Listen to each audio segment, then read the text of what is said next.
ಬೆಂಗಳೂರಿನ ಪ್ರತಿಷ್ಠಿತ shopping mall Phoenix mall of ಏಷ್ಯಾಗೆ ಸಾರ್ವಜನಿಕರ ಪ್ರವೇಶ ನಿರ್ಬಂಧಿಸಿ ಪೊಲೀಸರು ನಿನ್ನೆಯಷ್ಟೇ ಆದೇಶವನ್ನು ಹೊರಡಿಸಿದರು. ಇದೀಗ ಫಿನಿಕ್ಸ್ ಮಾಲ್ ಪೊಲೀಸರ ನಡೆ ಪ್ರಶ್ನಿಸಿ ಹೈಕೋರ್ಟ್ ಮೆಟ್ಟಿಲೇರಿದೆ. ಹೈಕೋರ್ಟ್ನಲ್ಲಿ ನಡೆದಂತ ವಾದ ಮಂಡನೆ ಏನು, ಮಾಲ್ಗೆ ಸಿಕ್ಕಂತಹ ರಿಲೀಫ್ ಏನು, ಅದರ ಡೀಟೇಲ್ ರಿಪೋರ್ಟ್ ಇದೆ, ಬನ್ನಿ ನೋಡೋಣ.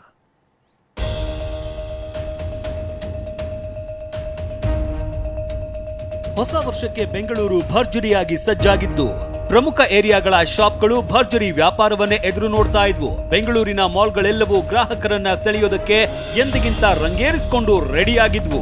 ಆದ್ರೆ ಇಂತಹ ಹೊತ್ತಲ್ಲೇ ಬಳ್ಳಾರಿ ರಸ್ತೆಯಲ್ಲಿ ಇರುವ ಮಾಲ್ ಆಫ್ ಏಷ್ಯಾಗೆ ಶಾಕ್ ಕಾದಿತ್ತು. ಈಗಾಗಲೇ ನಗರ ಪೊಲೀಸ್ ಆಯುಕ್ತ ದಯಾನಂದ್ ಅವರು 144 ಸೆಕ್ಷನ್ ಅನ್ನ ಜಾರಿ ಮಾಡಿ ಮಾಲ್ ಆಫ್ ಏಷ್ಯಾವನ್ನ ಮುಂದಿನ 15 ದಿನಗಳ ಕಾಲ ಕ್ಲೋಸ್ ಮಾಡಿ ಅಂತ ಹೇಳಿ ಒಂದು ಆರ್ಡರ್ ಮಾಡಿದ್ರು. ಮಾಲ್ ಆಫ್ ಏಷ್ಯಾಗೆ ನಿರ್ಬಂಧ, ಕೋರ್ಟ್ ಮೆಟ್ಟಿಲೇರಿದ್ದ ಆಡಳಿತ ಮಂಡಳಿ. ಭಾನುವಾರವಾದರೂ ಇಂದೇ ವಿಚಾರಣೆ, ಮಾಲ್ ಆಫ್ ಏಷ್ಯಾಗೆ relief. Phoenix mall of Asia ಬೆಂಗಳೂರಿನ ಅತ್ಯಂತ ಬ್ಯುಸಿ ಪ್ರದೇಶದಲ್ಲಿ ಇರುವ ಈ ಮಾಲ್ ಆರಂಭವಾದಾಗಿನಿಂದಲೂ ವಿವಾದದಲ್ಲಿ ಇದೆ. ಅಕ್ಟೋಬರ್ನಲ್ಲಿ ಆರಂಭವಾದ ಈ ಮಾಲ್ನಿಂದಾಗಿ ಟ್ರಾಫಿಕ್ ಜಾಮ್ ಹೆಚ್ಚಾಗ್ತಾ ಇದೆ.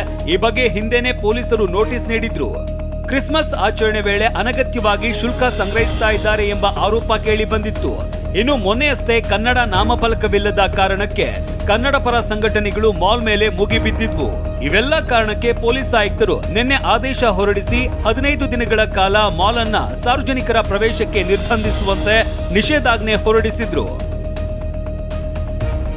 ಹೊಸ ವರ್ಷಾಚರಣೆ ಮುನ್ನವೇ ಇಂತಹ ಆದೇಶ ಬಂದಿದ್ದನ್ನ ಪ್ರಶ್ನಿಸಿ ಮಾಲ್ ಆಫ್ ಏಷ್ಯಾ ಹೈಕೋರ್ಟ್ ಮೆಟ್ಟಿಲೇರಿತ್ತು. ಭಾನುವಾರವಾದರೂ ಹೈಕೋರ್ಟ್ನಲ್ಲಿ ಪ್ರಕರಣದ ತುರ್ತು ವಿಚಾರಣೆ ನಡೆಯಿತು. ಮಾಲ್ ಪರ ವಕೀಲರು, ಪೊಲೀಸ್ ಆಯುಕ್ತರು ಸೆಕ್ಷನ್ 144 ಹೇರುವ ಮೂಲಕ ಸಾರ್ವಜನಿಕರ ಪ್ರವೇಶ ನಿರ್ಬಂಧಿಸಿದ್ದಾರೆ. ಇದರಿಂದಾಗಿ ಮಾಲ್ ಮುಚ್ಚಬೇಕಾದ ಪರಿಸ್ಥಿತಿ ಎದುರಾಗಿದೆ. ಮಾಲೀಕರು, ಕಾರ್ಮಿಕರು ಸಂಕಷ್ಟದಲ್ಲಿದ್ದಾರೆ. ಆಯುಕ್ತರ ಆದೇಶಕ್ಕೆ ತಡೆ ನೀಡಬೇಕು ಅಂದ್ರು. ಪೊಲೀಸ್ ಆಯುಕ್ತರು ಫಿನಿಕ್ಸ್ ಮಾಲ್ ಆಫ್ ಏಷ್ಯಾ ಮುಚ್ಚುವಂತೆ ಆದೇಶಿಸಿಲ್ಲ. ಸಾರ್ವಜನಿಕರ ಪ್ರವೇಶಕ್ಕೆ ಮಾತ್ರ ನಿರ್ಬಂಧ ಹೇರಲಾಗಿದೆ. ಸಂಚಾರ ದಟ್ಟಣೆ, ಸಾರ್ವಜನಿಕರಿಗೆ ಆಗ್ತಾ ಇರುವ ಸಮಸ್ಯೆ, ಶಬ್ದ ಮಾಲಿನ್ಯ, ಕಾನೂನು ಸುವ್ಯವಸ್ಥೆ ಕಾರಣಕ್ಕೆ ಸಾರ್ವಜನಿಕರಿಗೆ ನಿರ್ಬಂಧ ಹೇರಲಾಗಿದೆ. ಇದು ಪ್ರತಿಬಂಧಕ ಆದೇಶವಲ್ಲ. ಪೊಲೀಸ್ ಆಯುಕ್ತರೊಂದಿಗೆ ಚರ್ಚಿಸಿ ಅಗತ್ಯ ಕ್ರಮ ಕೈಗೊಳ್ಳಲಾಗುವುದು. ಕಾನೂನು ಸುವ್ಯವಸ್ಥೆ ಕಾಪಾಡುವುದು ಸರ್ಕಾರದ ಹೊಣೆ. ಸಮಸ್ಯೆಗೆ ಪರಿಹಾರ ರೂಪಿಸಬೇಕು. ಮಾಲ್ಗೆ ದಿಢೀರ್ ನಿರ್ಬಂಧ ವಿಧಿಸಿದ್ದು ಏಕೆ? ಸಾರ್ವಜನಿಕರನ್ನ ಮಾಲ್ಗೆ ನಿರ್ಬಂಧಿಸುವುದು ಸಮಸ್ಯೆಗೆ ಪರಿಹಾರವಲ್ಲ. ಸರ್ಕಾರದ ಆದೇಶ ಗೊಂದಲಕಾರಿಯಾಗಿರಬಾರದು, ಸ್ಪಷ್ಟವಾಗಿರಬೇಕು. ಪೊಲೀಸ್ ಆಯುಕ್ತರೊಂದಿಗೆ ಚರ್ಚೆಯ ಫಲಶ್ರುತಿಯನ್ನ ಜನವರಿ 2ರಂದು ತಿಳಿಸಬೇಕು. ಅಲ್ಲಿಯವರೆಗೂ ಮಾಲ್ ವಿರುದ್ಧ ಬಲವಂತದ ಕ್ರಮ ಕೈಗೊಳ್ಳಬಾರದು. ಹೀಗೆ ಹೈಕೋರ್ಟ್ ನಿರ್ದೇಶನ ನೀಡಿದೆ. ಸದ್ಯ ಮುಂದಿನ ವಿಚಾರಣೆ ಜನವರಿ 2ರಂದು ನಡೆಯಲಿದೆ. ಅಲ್ಲಿವರೆಗೆ ಫಿನಿಕ್ಸ್ ಮಾಲ್ ಆಫ್ ಏಷ್ಯಾ ವಿರುದ್ಧ ಪೊಲೀಸರು ಬಲವಂತದ ಕ್ರಮ ಕೈಗೊಳ್ಳುವಂತಿಲ್ಲ.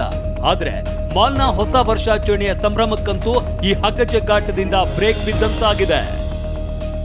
ರಮೇಶ್, TV9 ಬೆಂಗಳೂರು.